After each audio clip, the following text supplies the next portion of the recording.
Krishna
Lakshman Shri Hanuman पवन गोविंदाय ग्रंथराज श्रीमद् भागवत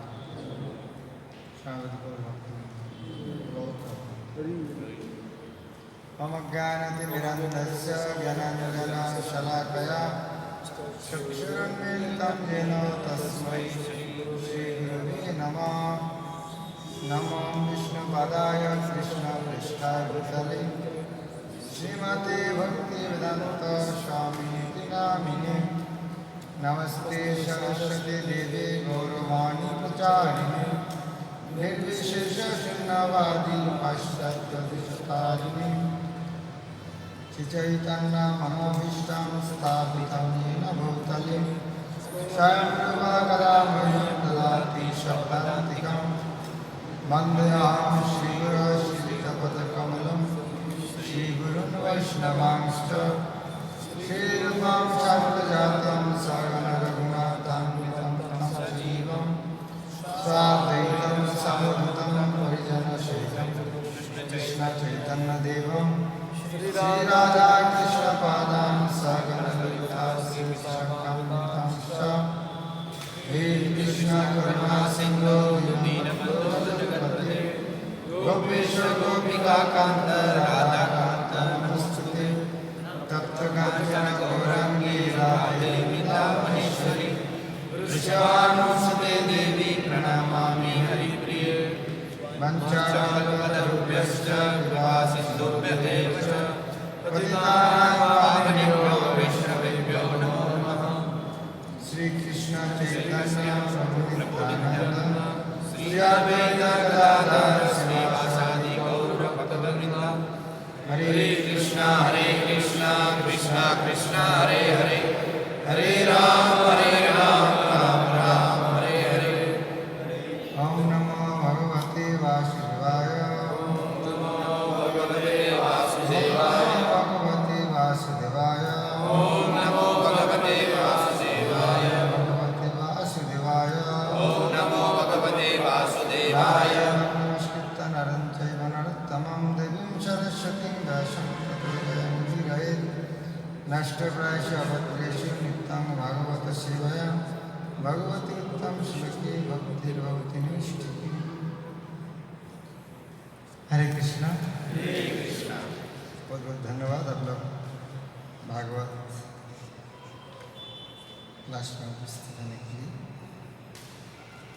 आज हम श्रीमद् भागवत का चौथा स्कंद अध्याय 30 अध्याय का नाम प्रचेताओं की कार्यकलाप। श्लोक संख्या 22। प्रचेतस ऊचुः नमो नमः क्लेश विनाशाय। नमो नमो क्लेश विनाशाय। निरूपित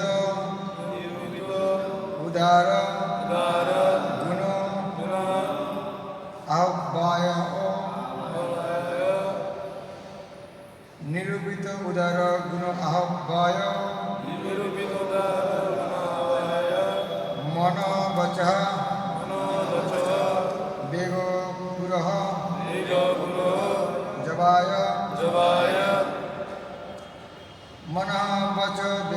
पुरः जवाय। मनः वच वेग पुरः जवाय। सर्वाक्ष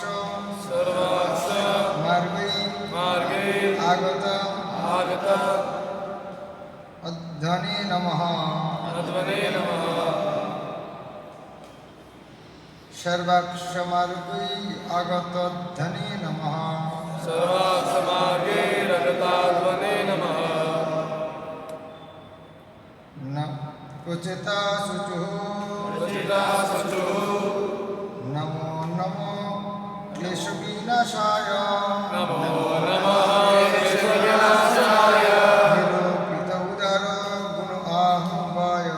निरूपित उदार गुण आह्वाय। मन वच वेग पुरो जवाय। सर्वाक्ष मार्गे आगत अध्वने नमः। सर्वाक्ष मार्गे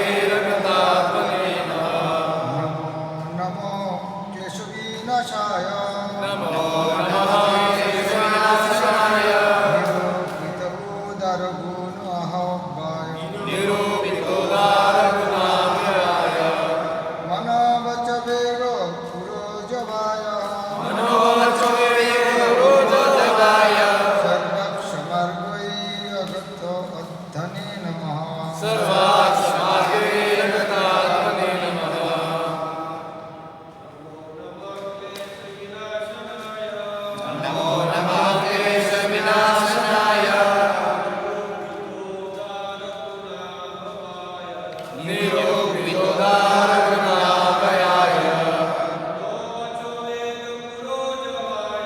मनोवचो वेग पुरोधवाय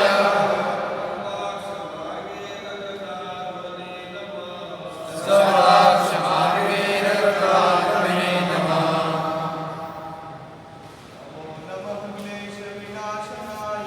नमो नमः क्लेशविनाशनाय निरूपितोदारगुणावयाय मनोवचो वेग पुरोधवाय सर्वाक्षमार्गेरत्रात्मने नमः।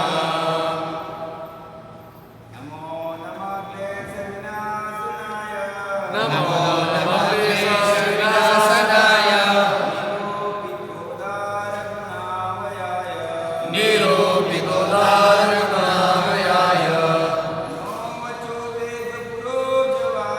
मनोवचो वेग पुरोधवाय सर्वाक्षमार्गेरत्रात्मने नमः। माता जी नमो नमः क्लेशविनाशनाय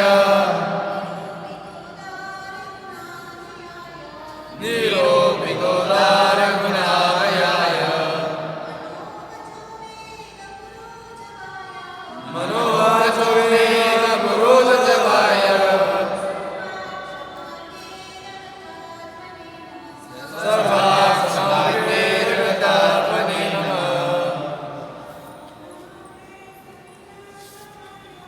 नमो नमः क्लेशविनाशनाय निरूपितोदारगुणावयाय मनोवचो वेग पुरोधवाय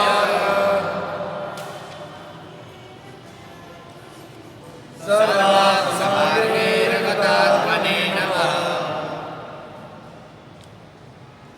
शब्द अनुवाद तात्पर्य श्रील प्रभुपाद कृपया देवरे प्रतिष्ठा प्रचेता शुचुः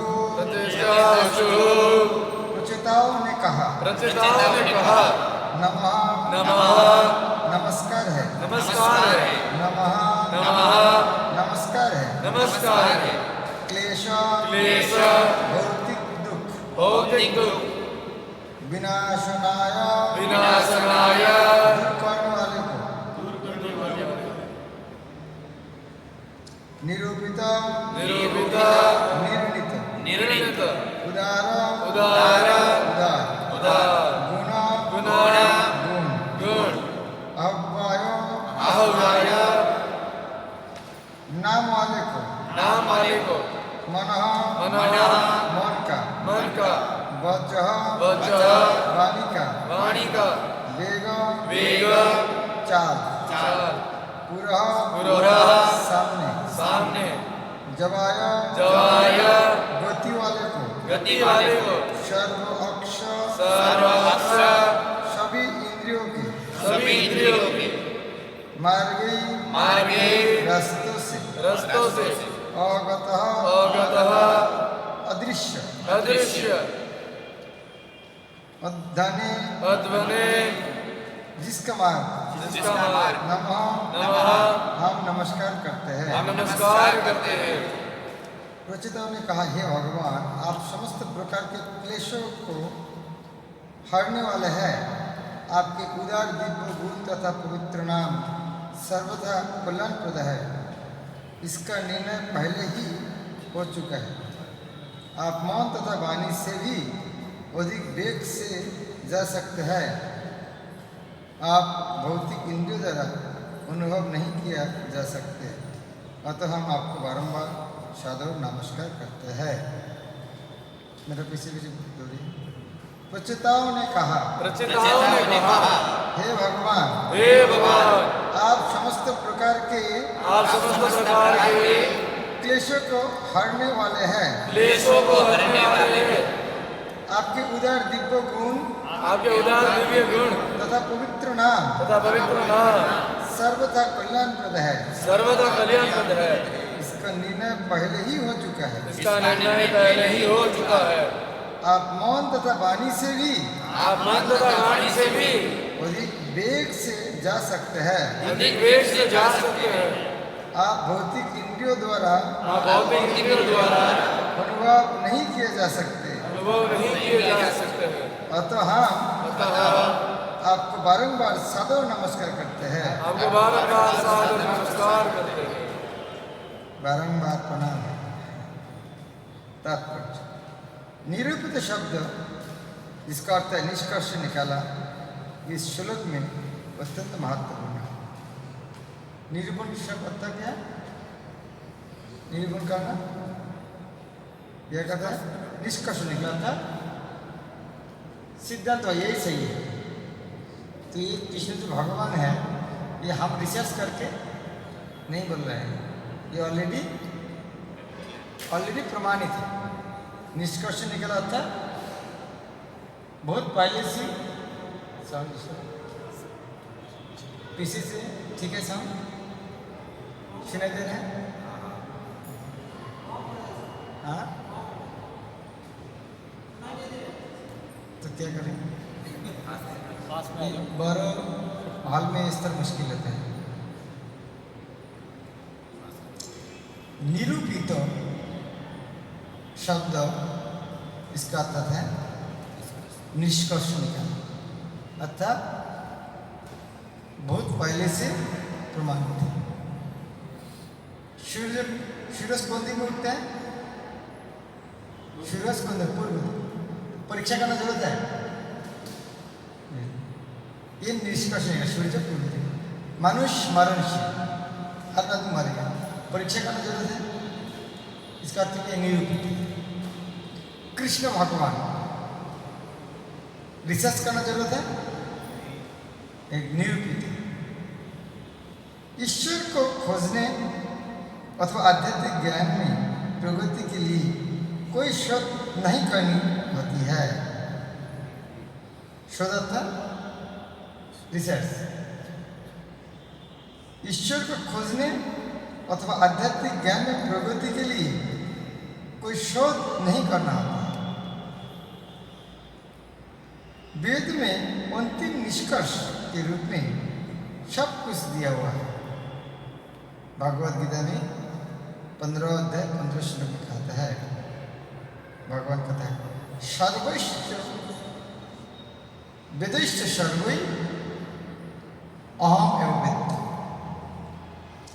सारे वेद के द्वारा, सारे वेद का उद्देश्य क्या है? मुझको जानना।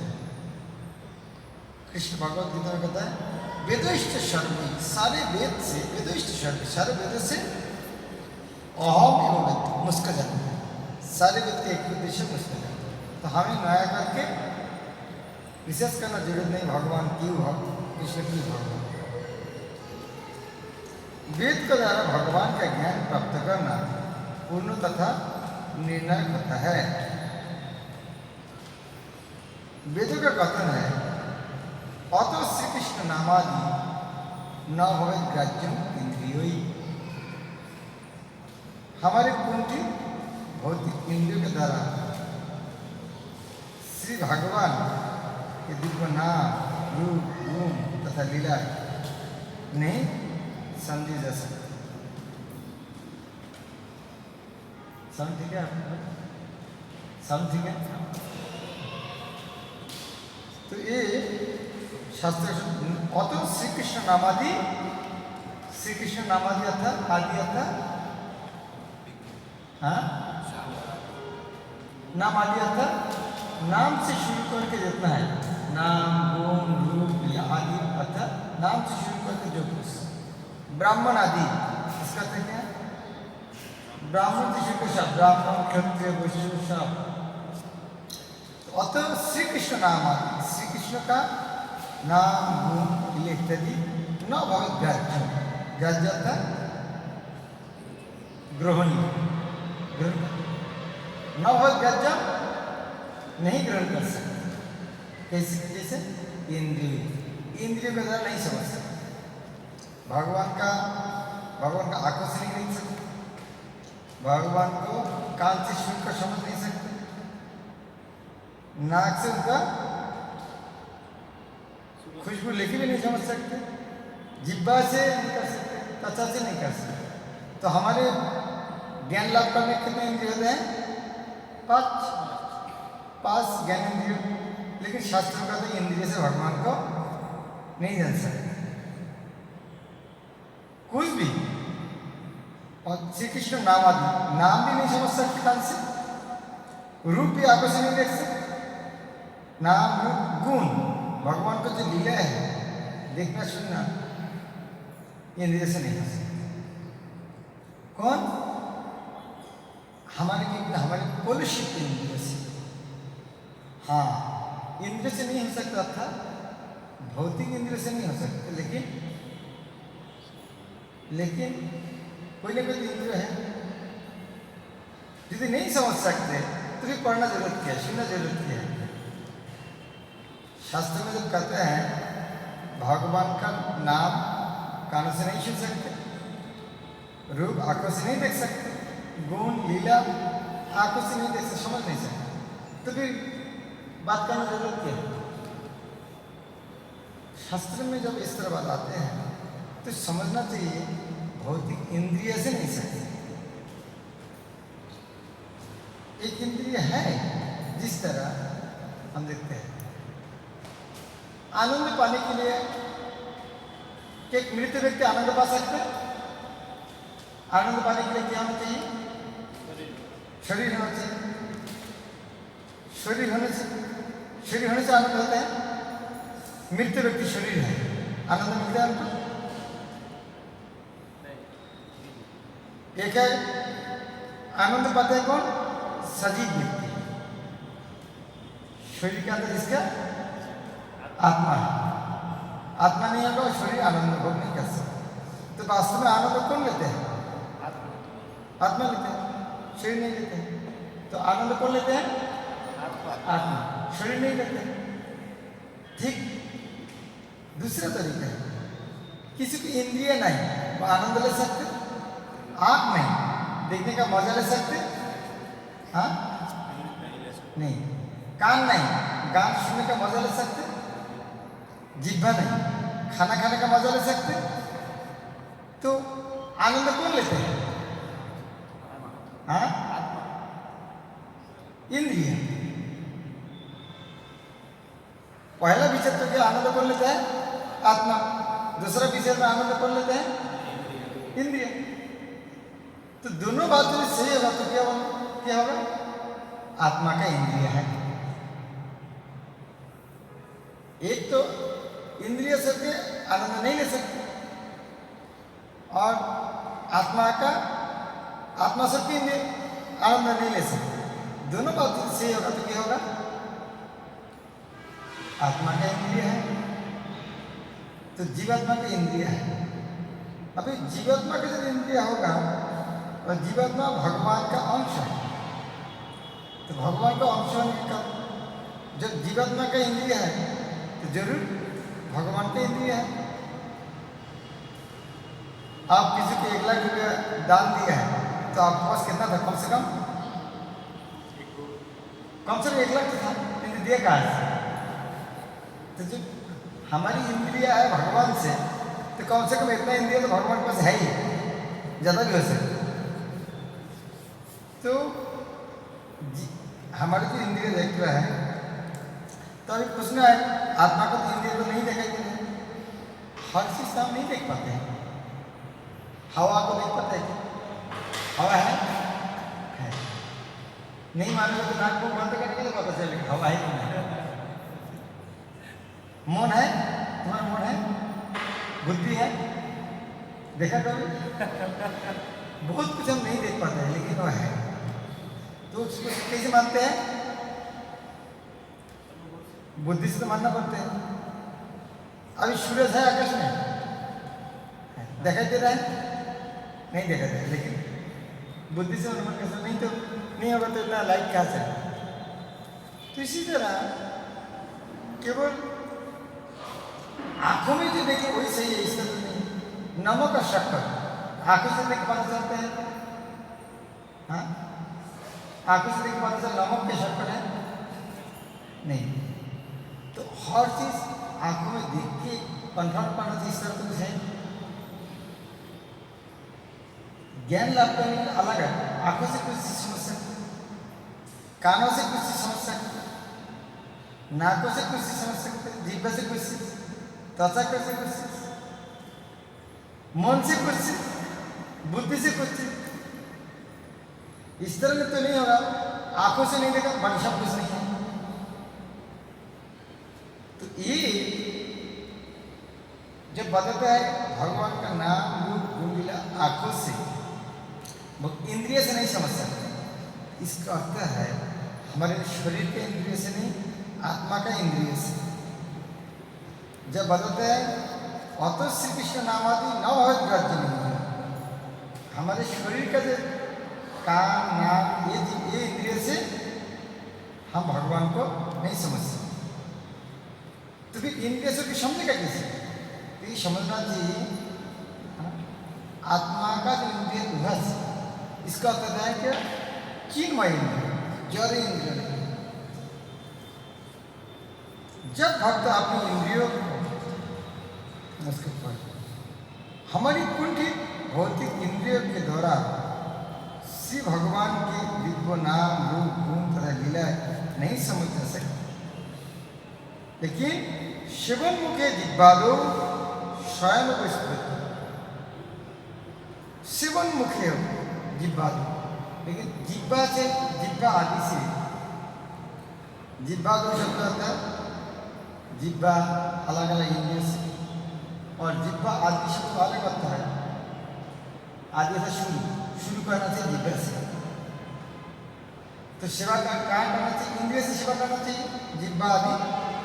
और पूर्व ज़्यादा जगह में व्याख्या किया है जिह्वा दो अच्छा, जिह्वा से शुरू से भगवान का सेवा करना चाहिए जिह्वा से। तो जिह्वा से सेवा करने से क्या था? स्वयं में वो स्फुरत, स्वयं आप से आप प्रकाश होता है।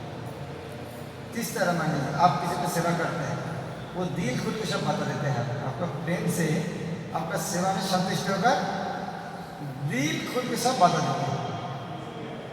उसी तरह जिह्वा आदि इंद्रियों से जब भगवान का सेवा को शुरू करते हैं, तो भगवान को आपसे आप, जिस तरह कार्य वल्लभ विद्यानगर में बोले मुझे इतना सुबह इतना फ्रूट क्यों लगा था, एक ही बार बहुत सारा रोज ही भूख लगा, इतना फ्रूट क्यों लगा? तो बोले हम घर में कोई एक ही दुकान से खरीद करते हैं, वो फल खाने से जो स्वाद नहीं लगता, ये राधा गिरिधर को लगाने टेस्ट अलग हो जाता है। एक दिन हर रोज जाना देगा, वो एक ही सेम दुकान से फ्रूट खरीद कर घर में खाते हैं, उसको टेस्ट नहीं लगता है। जब राधा गिरिधर को लगाते हैं उठी बात, लेकिन कौन समझ सकते? जिसने खाया है, जिसने नहीं खाया नहीं पता चलेगा उसको। तो उसी तरह से सेवा नहीं किया है, उनको क्या मजा? ये बात है। इस तरह कोई महिला, उनके बच्चा नहीं, तो दूसरा को देखते हैं उनके बच्चा 5 किलो वजन है, कैसे गोद में लेके घूमते, कितना कष्ट है। लेकिन बच्चा को गोद में लेके घूमना कष्ट है क्या? गाँव में देखिए एक बच्चा को वो लेते हैं गोद में, वो लेते हैं, सभी गोद में लेके घूमते हैं, कष्ट नहीं है। लेकिन जो इस किया नहीं है उन्हें कष्ट है। जिस तरह साइकिल चलाना, स्विमिंग करना कठिन लगता है, लेकिन जिसको आते हैं इसका मजा है।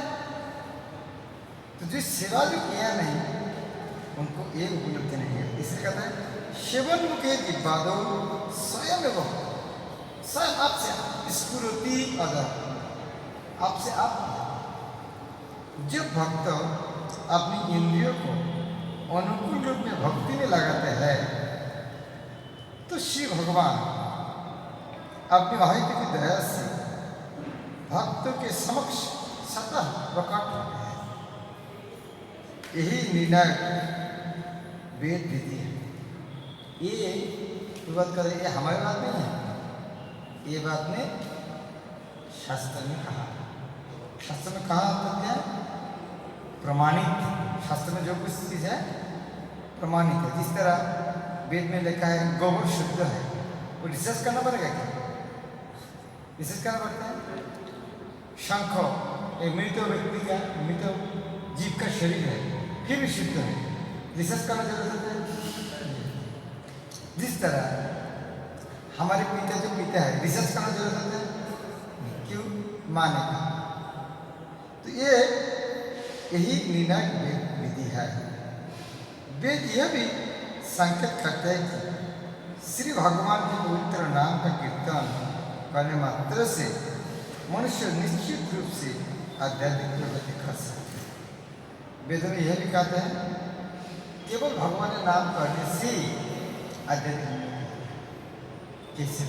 हम तो हरे कृष्ण किया, इसके अंदर कैसे हो गया? ये हमारी बात नहीं है, ये शास्त्र की बात है, अर्थात प्रमाणित बात है। इसका हमारा आंखों के सामने देख सकते हैं।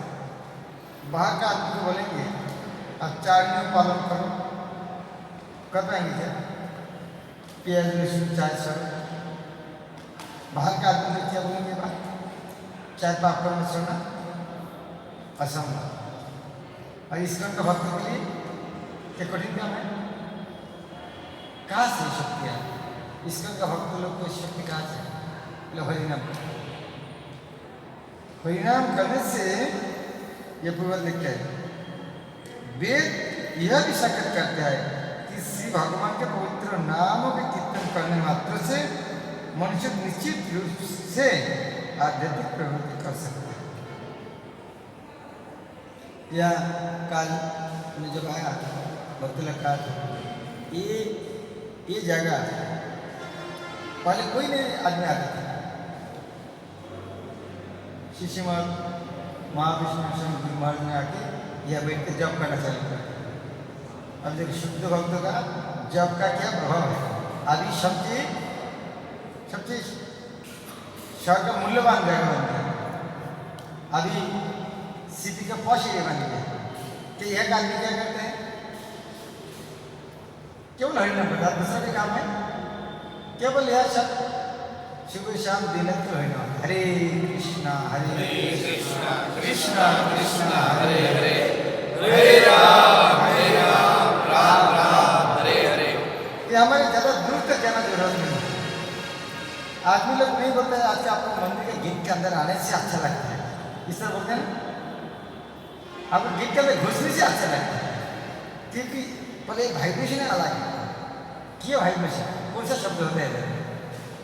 यह शब्द होता है भगवान का नाम, इसलिए नाम कहते हैं। फिर मैं बोलता हूँ वेद यह भी संकेत करता है कि श्री भगवान के पवित्र नाम का कीर्तन करने मात्र से मनुष्य निश्चित रूप से आध्यात्मिक प्रगति कर सकता है। हम पूर्ण पुरुषोत्तम भगवान के पास मौन या वाणी के वेग से नहीं पूछ सकते, किंतु यदि हम भक्ति में लग रहे तो उनके पास सरलता से तथा तेजी से पहुंच सकते हैं। ये कौन सा श्लोक? ब्रह्म संहिता का 34 नंबर। पंथस्थ कोटि शतवत्सर संप्रगम। पंथस्थ कोटि शतवत्सर कितना दिन? जो रास्ते में चलने से कितना दिन? करोड़ कोटि 100 करोड़ वर्ष में चलेंगे। कितना वेग में? कितना वेग में? हाँ 100 कोटि साल। कितना स्पीड कितना है? मनुष्य वायु 50 कोटि शतवत्सर संप्रगम। यदि वो रास्ते में गमन करेंगे कौन सा वेग में? मनुष्य वायु रहता है, ये मौन का वेग में चलेंगे, वायु का वेग में चलेंगे। कौन? हमारे छोटा मोटा आदमी नहीं, हम मन का वेग में क्या चल सकते? मुनि पंगवाना श्रेष्ठ मुनि, बहुत बड़ा बड़ा श्रेष्ठ मुनि यदि उनका ध्यान के माध्यम यदि वायु का वेग मन के वेग में चलेंगे कितना दिन? 100 करोड़ साल यदि चलेंगे फिर भी कहाँ तक पहुँच सकते? भगवान का चरण कमल नख अग्रभक्त, लेकिन माँ यशोदा ने उनको रस्सी से बांध दिया। कैसे? भक्तिबद्धम, भक्तिबद्ध कैसे बांध दिया उन्होंने? भक्ति से बांध दिया। तो यह प्रबोध लिखते हैं, हम पूर्ण पुरुषोत्तम भगवान के पास मौन या वाणी के वेग से नहीं पहुंच सकते, किंतु यदि हम भक्ति में लग रहे तो उनके पास सरलता से तेजी से पहुंच सकते हैं। दूसरे शब्दों में, परमेश्वर भक्ति से आकृष्ट होते हैं और अपेक्षा इसके कि हम उन तक अपने मानसिक तर्क से पहुंचे, वे हमारे पास अधिक वेग से पहुंच सकते हैं। मैं फिर बोलता हूं, दूसरे शब्द में परमेश्वर भक्ति से आकृष्ट होते हैं और अपेक्षा इसके कि हम उन तक अपने मानसिक तर्क से पहुंचे, वे हमारे पास अधिक वेग से पहुंच सकते हैं। इसका तो क्या है? हमारी स्पीड ज़्यादा है कि भगवान की स्पीड ज़्यादा है? यदि हमारे मानसिक कल्पना पहुंच सकते हैं और भगवान उनके स्पीड में आएगा तो हम जाएंगे, उन्होंने आएंगे, तो कौन सा अच्छा होगा? हाँ, जिस तरह हम भगवान को देखें और भगवान हमको देखें, कौन सा अच्छा होगा? हाँ, हम भगवान को देखें, भगवान हमको देख रहे हैं, कौन सा अच्छा होगा? भगवान हमको देखें, हम देख के चलेंगे, भगवान को दिखाएंगे, क्या फायदा होगा? हाँ, थोड़ा अच्छा लगा। लेकिन हमें जो भगवान के पास आते हैं, देखने के लिए आते हैं जरूर, लेकिन क्यों आना चाहिए? दिखाने के लिए आना चाहिए। हाँ, जब भगवान को देखने के लिए आता है वो तो सही है, लेकिन उनमें से क्या है? उनमें से हमको दिखाने के लिए आना पड़ेगा। भगवान में आया, अब बदमाश कहे आया है और मेरा दिल को देखो अंदर में क्या चल रहा है, इसको दिखाने के लिए आना चाहिए। इसको भगवत दर्शन, भगवान का दर्शन, हमें जो दर्शन कर रहे हैं उनमें से ज़्यादा इंपॉर्टेंट भगवान हमको दर्शन। और इसको और आगे कैसे दें? इस तरह आचरण करो ताकि भगवान देखने के लिए आएंगे। जिस तरह मान लीजिए अभी सैंडविच हो रहा है, कोई भक्त लोग ने किचन में खाना बनाया, इधर में क्लास में भगवान के सामने आए नहीं, कौन बड़ा भक्त है? वो तो आए नहीं। लेकिन इस तरह ने जो आया नहीं, इसलिए बड़ा भक्त नहीं है। वो इतना सुंदर प्रसाद बनाएंगे तो भगवान को देखने के जाएंगे, क्या बनाए खाने के लिए जाएंगे उधर में तो केवल भगवान देखने के लिए आना नहीं, भगवान इस तरह काम करना तो भगवान आपको देखने के लिए आते हैं। जिस तरह मान लीजिए यहाँ पर कोई एक भक्त है, सेवा करते हैं, गुरुदेव के सामने चेहरा दिखाने के लिए कोई आते नहीं, कुछ सेवा करते हैं, बहुत सेवा करते हैं। बाहर से कोई भक्त आके उनका सेवा में संतुष्ट होगा, आपका गुरु महाराज का बोलेंगे, महाराज आपका एक शिष्य है, मेरा आशीर्वाद में क्या बढ़िया, उनका महिमा करता है। तब गुरुदेव का दिल क्या है? टीका देगा, यह शिष्य जिसमें मेरा नाम फैला है, तभी उन्होंने चेहरा गुरु महाराज को दिखाने के लिए गया नहीं, लेकिन उन्होंने इस तरह आचरण किया, गुरु महाराज भर से उन्हें आशीर्वाद कर। तो यह सेवन मुख्य दो भगवान, हम जाएंगे मानसिक कल्पना करने से कितना दिन जाएंगे, और सेवा करने भगवान इतना बहुत स्पीड में हमारे पास आ जाएगा। दूसरी शब्द में अच्छा, श्री भगवान ने कहा है कि वे मानसिक तर्क वितर्क की सीमा तथा विषय की गति से परे है, फिर भी उनकी अहैतुक कृपा से उन तक आसानी से पहुंच जा सकते हैं। यशोदा में कितना रस्सी से कोशिश किया बांधने के लिए, लेकिन बाद में कैसे बांध लिया? प्रेम से। इस प्रकार कोई केवल अपनी अहैतुक कृपा से ही प्राप्त किया जा सकता है, अन्य विधियाँ प्रभावशाली नहीं। भगवान का अन्य कोई विधियाँ प्रभावशाली नहीं, केवल भक्ति स्वरूप की वर्तो। तो इस श्लोक में देखते हैं, नमः नमः क्लेशो विनाशनाय। इस श्लोक का अर्थ क्या है? हे भगवान आपका प्रणाम करते हैं। क्यों? क्यों? उसके बाद बहुत सारे गुण आपको यदि बोलेंगे, कोई आके बोले आप बहुत महान हैं, आप पिता जैसे व्यक्ति शहर में नहीं है, बहुत धनशील है, आपको पिता के पास आके कोई घूम के गया, आप भी उसी तरह लगता है, तो आप मुश्किल की वगैरह 10 रुपये दीजिए। इसका अर्थ क्या है? इतना लंबा अर्थ क्या है? इसका अर्थ क्या है?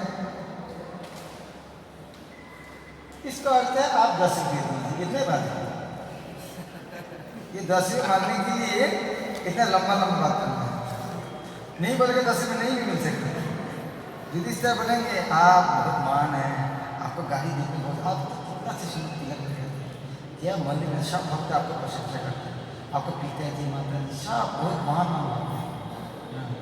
तो सर में बाजार करने कुछ नहीं, 10 रुपये आप देंगे। इसका अर्थ है वो 10 रुपया चाहते हैं, ये बात है, इसीलिए तो प्रशंसा। तो प्रणाम मंत्र उसी तरह है, हम प्रणाम करते हैं। क्यों? उसी प्रणाम का क्यों प्रणाम करते हैं? जिस तरह परम विजय श्री कृष्ण संकीर्तन, कौन सा श्लोक? पहला श्लोक क्या बोलते हैं?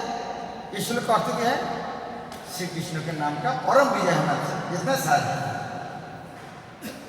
श्री कृष्ण नाम का परम विजय होना। क्यों? क्यों? उसीलिए ये है चित्तदर्पण मार्जन, चित्तदर्पण का मार्जन करते हैं, भव महादावाग्नि को निर्वापन करते हैं, जीव का मंगल रूप कैरव चंद्र का वितरण करते हैं, और विद्या वधु का जीवन स्वरूप आनंद सागर का वर्धनकारी, और हर पल का पदक्षेप में नया नया स्वाद आस्वादन देने वाला। इतना केवल नहीं, सारी चीज को शीतलता ठंडी करता है, अतः आत्मा को संपूर्ण नहा लेता है। इसीलिए हरिनाम संकीर्तन का परम विजय होना चाहिए। वास्तव में क्या है? हरे कृष्ण महामंत्र का परम विजय होना चाहिए। कोई मोबाइल कंपनी का आप क्या बोले मार्केटिंग करते हैं, तो मार्केटिंग कंपनी क्या शिक्षित जाना चाहिए, क्या क्या बोलेंगे, क्यों आदमी लेंगे? अलग अलग मोबाइल से हमारे क्या फैसिलिटी ज़्यादा है, बोलना पड़ेगी नहीं, ये हमारे मोबाइल है कभी नष्ट नहीं आता है, एक खराब हो जाए तो फ्री मिल जाएगा। हाँ, अलग अलग मोबाइल में जितने एप्लीकेशन है सब इसके अंदर मिलेगा, रिचार्ज करना जरूरत नहीं होता है। हाँ, अलग अलग मोबाइल में जितना आपको प्रमोशन करने के लिए बहुत सीखना पड़ेगा, ताकि जो आदमी मोबाइल यूज़ कर रहा है उसको जहाँ जहाँ कमी है सारी चीज़ आपके मोबाइल में है। तो उसी तरह भौतिक जगत में जहाँ जहाँ समस्या है तो सारी समस्या समाधान हरिनाम से होता है। इसलिए परम विजय थे श्री कृष्ण संकीर्तन। उसी तरह भगवान का हम क्यों प्रणाम करते हैं? हमारे क्या समस्या है? एक का क्लेश है, ये भगवान आप क्लेशों विनाशनाय, आप सारे कष्ट को दूर कर, इसी में आपको प्रणाम करते हैं। नमः नमः, वास्तव में यही श्लोक है, हमें भगवान प्रणाम। क्यों? क्लेशों विनाशनाय, आप क्लेश दूर कर। ये मैं आपको चापलूसी करने के लिए नहीं, ऑयलिंग करने के लिए नहीं है, ये निरूपित तो है, शास्त्र में कहता है ये भगवान आपको जो शरण लेते हैं मैं सबको दुख को हरण करते हैं। ये मेरा कहना नहीं है, ये शास्त्र में कहता है, हर शास्त्र में बात है। भगवान का नाम लेने से पिता दुख नाश होता, क्लेश विनाशनाय निरूपित है उदार गुणों आह्वान। और आप बहुत उदार हैं, आपके उदार दिव्य गुण तथा पवित्र नाम सर्वदा कल्याण करता है, ये प्रशंसा। इसीलिए प्रणाम करें आप इस तरह। इसके निर्णय पहले हो चुके, आप मौन तथा वाणी से अधिक वेद से कर सकते हैं। हम आपको पास किए रहेंगे कि आपको भक्ति करना, आप ही हमारे पास आ जाएंगे। ये इसका अर्थ क्या है? हम आपको दूर होगा, बहुत जल्द से भाग जाएगा, हम किसी भी भाग के आपको नहीं पकड़ सकते। वाणी का वेग से और मन का वेग से जा सकता था, हमारे पास से भाग सकते और गोलक से हमारे पास आ सकते। जाना तो एक ही अर्थ, जाना आना एक ही अर्थ है। तो भगवान आपका गति इतना ज़्यादा है, अतः हमारे कर्तव्य है आपको खुश करना है, आपको भक्ति करना है। आप भौतिक इंद्रियों द्वारा अनुभव किए नहीं जा सकते, अतः मैं आपको बारंबार प्रणाम करता हूँ। इस तरह भगवान को प्रणाम करना चाहिए। हाँ, इसलिए शास्त्र में शुद्ध शुद्ध वर्णन है भगवान को किस तरह प्रणाम करना चाहिए। जिस तरह हे कृष्ण करुणा सिंधु, भगवान को कृष्ण को क्यों प्रणाम करते इस तरह? करुणा सिंधु क्यों बोलते हैं भगवान को? क्यों क्यों बोलते हैं? आप किसी को जानते हो, ओ डॉक्टर बाबू, इसका अर्थ क्या है? इसका अर्थ क्या है? हाँ, आपको बीमार है, नहीं तो डॉक्टर जरूरत क्या है? किसी को कोई क्रिकेटर मर जाएगा, दुख किसको होता है? जो क्रिकेट प्रेमी है उनको ज़्यादा दुख होता है। कोई एक बड़ा डॉक्टर मर जाता है, किसको दुख होता है? जिसको बीमार रहता है। कैंपस में एक डॉक्टर है, कौन ज़्यादा खुश होता है? जिसको बीमार है। तो करुणा सिंधु आता क्या है? जिसको करुणा चाहिए उनको ये बात अच्छा लगे। क्रिकेटर आ गया, कोई गांव के पिता माता क्या पागल होता है, क्रिकेटर क्या हुआ, उनको नहीं समझ है। लेकिन इस तरह देखा ना, कभी टीवी में खेला देख रहा है, बच्चा लोग नाच रहा है, हाँ आओ छक्का, और नानी और दादी देख रहा है, क्या पागल हो गया, एक बात बड़ा तुम डांस कर रहे हैं। दादी का भी इंटरेस्ट ही नहीं और बच्चा डांस कर रहे हैं। और कोई इस तरह क्रिकेटर 0 राउंड में बोल्ड आउट हो गया, खाना पीना छोड़ दिया। किसका दुख होगा? जिसको क्रिकेट को पसंद होगा। तो उसी तरह करुणा सिंधु किसको चाहिए? ऐसा बता, किसको चाहिए? जिसको करुणा चाहिए। तो हे कृष्ण करुणा सिंधु बात बोलने का मजा लगेगा। जिस तरह मान लीजिए सैंडविच है, बहुत मीठे बने हैं, किसको मजा नहीं लगेगा? डायबिटीज हो, क्या फालतू का मिठाई मिलती है, डायबिटीज वाला को मजा लगेगा। तो मिठाई वाह आज खा लेंगे।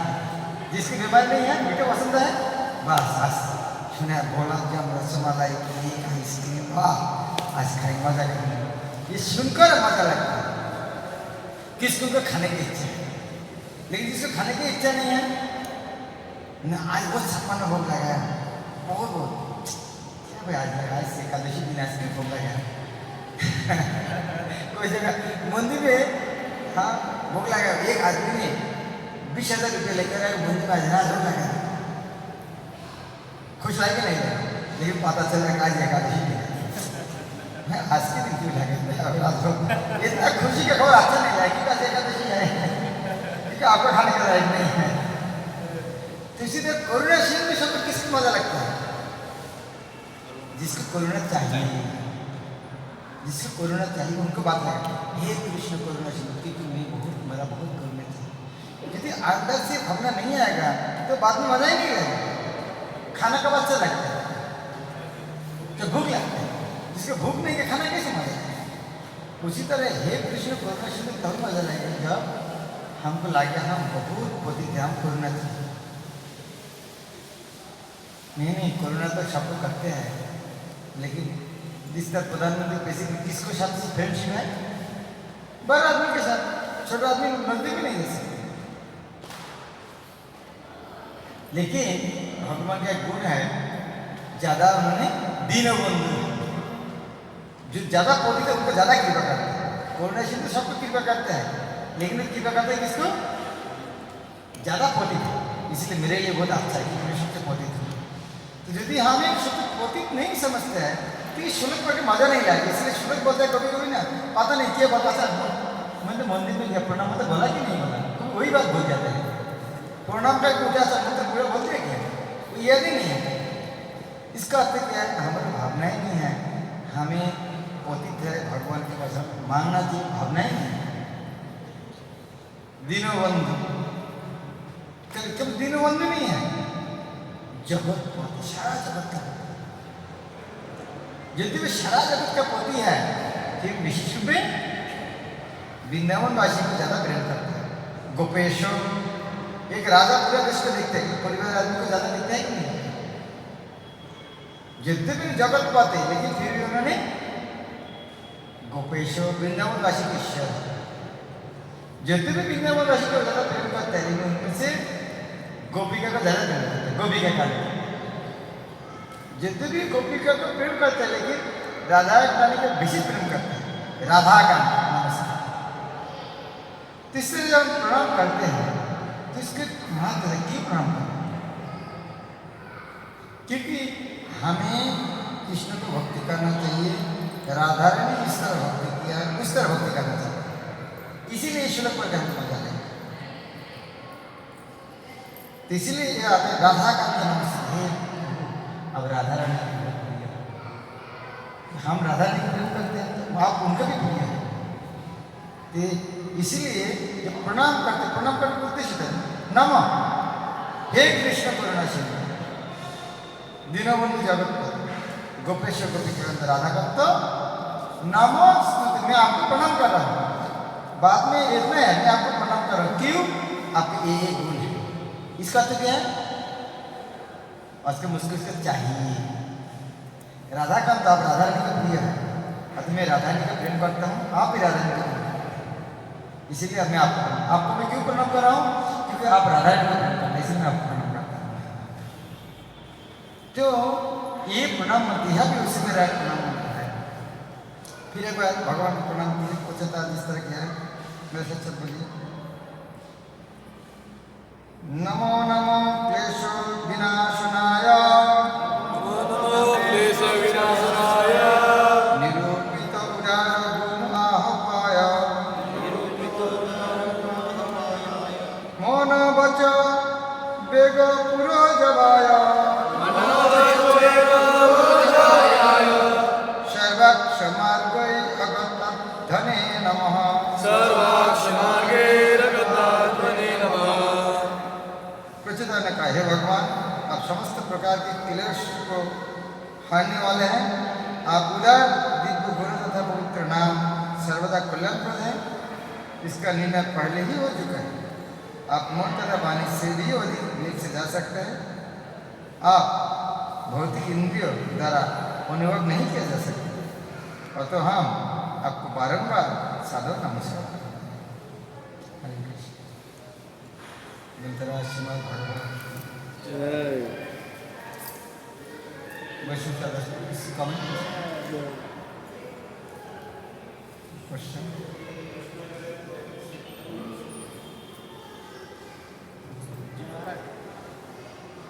जैसे कि हम भावना के बारे में बात करते हैं, जैसे कि आपने श्लोक में बताया कि जब तक वो भाव नहीं आता तब तक हम श्लोक गाते हैं तो उसका कुछ अर्थ नहीं रहता। तो भावना हमें क्यों नहीं आती? इतने साल हम भक्ति में है, माला जप भी करते हैं, फिर भी वो भाव भगवान के प्रति नहीं है। प्रश्न है, भगवान के प्रति भावना हमारी क्यों नहीं आती? इसका अंतर एक ही गाना है, भौतिक जगत में हमको ज्यादा प्रेम है। ये क्वेश्चन में भक्ति सिद्धांत सरस्वती ठाकुर कहानी का है। एक बार एक बरजात्री बारात के दार शादी करने के लिए जा रहा था। कोलकाता में एक गंगा में घाट है, इसका नाम बाबू घाट है। तो रात में शाम को उठा, सारा रात चलेगा जाके शादी करने। तो शादी वाला पार्टी जो होता है, खाना पीना मस्ती करना, तो पूरे खा के नाम उठ के सो गया। और ना जो नाविक बोटमैन सारा रात चला, सुबह हो गया, गाँव दिखाई दे रहा है, पेड़ पौधा, गाँव आ गया। ए उठो उठो उठो उठो, आ गया आ गया। उठ के देखा जहाँ पर गाँव था वही गाँव है। तो बड़ शादी करने वाला आदमी तो दिमाग गर्म हो गया, भाई तू क्या कर रहा है सारा रात? हमको तो तुम भी बोटमैन को गाली दे, तू सो था क्या? हम शादी करने के लिए आए तो आज पूरा रात चले गए नहीं। बोला नहीं मैं तो नाव चला अभी भी चला रहा हूँ। देखा कि यार जो टैंकर नंगोर है नाव उठाए नहीं, वो पानी का अंदर डाला है, वो नाव चला, नाव हिल रहा है इस तरह गया नहीं। इतना नाव चला सारा रात फिर गया नहीं। क्यों? वो जो मिट्टी के साथ जो हम लगा था उसको उठाए नहीं। इसलिए हम इतना भक्ति कर रहे हैं, भौतिक जो पकड़ करके रखा ना उसका छोड़ते नहीं, इसलिए आगे नहीं जा पाते। करता है तो बहुत कोशिश किया लेकिन आगे नहीं जा पाते। छोड़ना चाहिए भौतिक जगत का आसक्ति छोड़ना। इसका अर्थ है हाँ भौतिक जगत कितना खराब जगह है वो समझना चाहिए। इसलिए साधु का मुझसे ये बात सुनना चाहिए कि भौतिक जगत अच्छा आदमी का जगह नहीं है। इस तरह एक आम का पेड़ है, सब आदमी उठ के आम खा रहा है, एक आदमी उठने की इच्छा नहीं हो रहा है। इसका उनकी इच्छा कब होगा तो पीछे एक शेर आ गया खाने के लिए तो उसके डर में उठते तो दोनों काम लगता है, ये शेर का डर और आम का प्रेम। तो हमें भक्ति में आगे बढ़ने के माया का लाज खाना और भगवान का प्रेम दोनों जरूरत है। कि माया का लाज खाएंगे, माया का अच्छा लगता है, इसीलिए तो दोनों खाएंगे।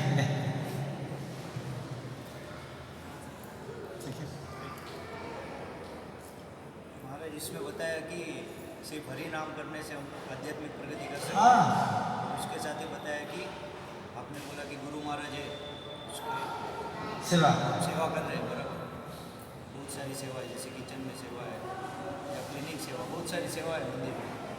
और हमने पढ़ लिया कि सिर्फ केवल हरि नाम से हम आध्यात्मिक प्रगति कर सकते हैं। और फिर हमें बता दें कि सेवा भी करनी है, तो हम तब हम बोलते हैं कि सिर्फ हरि नाम से हो सकता है, सेवा करने का क्या जरूरत? हाँ यदि उस तरह हरिनाम कर सकते तो सेवा करना जरूरत है। जिसे हरिदास ठाकुर आप कर सकते, यदि आप मंदिर में इस तरह करेंगे तो मैं तो कहूँगा आपको अथॉरिटी बोलेगा आपको कोई सेवा जरूरत नहीं, आपको हरिनाम खाना मैं आके खाना दूँगा। आप यदि इस तरह हरिदास ठाकुर कब हरिनाम करेंगे, आपको कुछ काम नहीं करना है। हम नहीं कर पाते इसीलिए सेवा करना पड़ता है। लेकिन जब सेवा आती है महाराज तब हमारा मतलब मेरा मन होता है तो वो ऐसा विचलित रहता है कि मन में सेवा में वो भाव नहीं रहता है। तो हमें भाव होना चाहिए कि हरि नाम, तब हम माला लेके बैठ जाता हूँ, सेवा को इग्नोर करता हूँ, तो उसको कैसे मन तो को हम कैसे खुद को धोखा दे रहे हैं। भाई आपको 16 माला तो जब करना है शिविर कर होमवर्क दिन पहले कंप्लीट कर, समस्या की। यदि माला में इतना रुचि है तो फिर मंगल दिन पहले कंप्लीट सेवा करने के समय इतना माला में रुचि है तो नींद को कम कर कौन रुचि नहीं।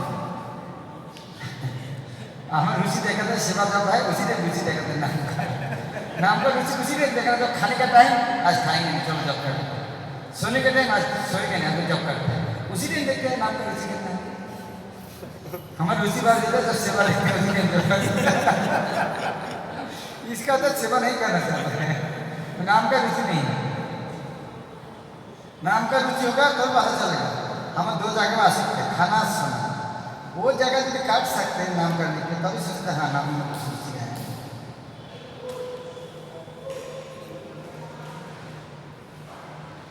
महाराज जी हरे कृष्ण महामंत्र का ऐसा है कि हम राधा रानी और भगवान की सेवा मानते हैं, राधा जी भगवान की सेवा भगवान की सेवा मानते हैं।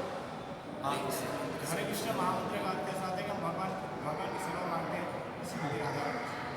हम माला जप करते हैं, सामने से फिर सेवा आती है, इस समय हम उसको इग्नोर करना चाहते हैं या नहीं करना चाहते, ऐसा क्यों?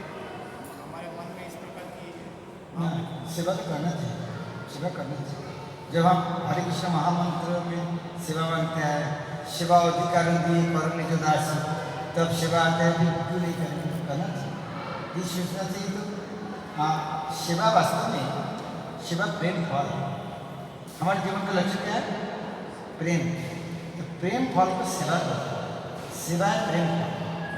हम प्रेम फल खाना चाहते हैं, प्रेम फल खाना चाहते हैं, वास्तव में वो सेवा है भगवान की सेवा। तो हम भगवान की सेवा नहीं करना चाहते हैं, ये समझना चाहिए हमारे दुर्भाग्य। ठीक से हरी मंदिर हाँ, लेकिन हरिनाम पढ़ना भी सेवा है। कोई यदि निरंतर हरिनाम कर रहा है वो भी सेवा ही कर रहा है।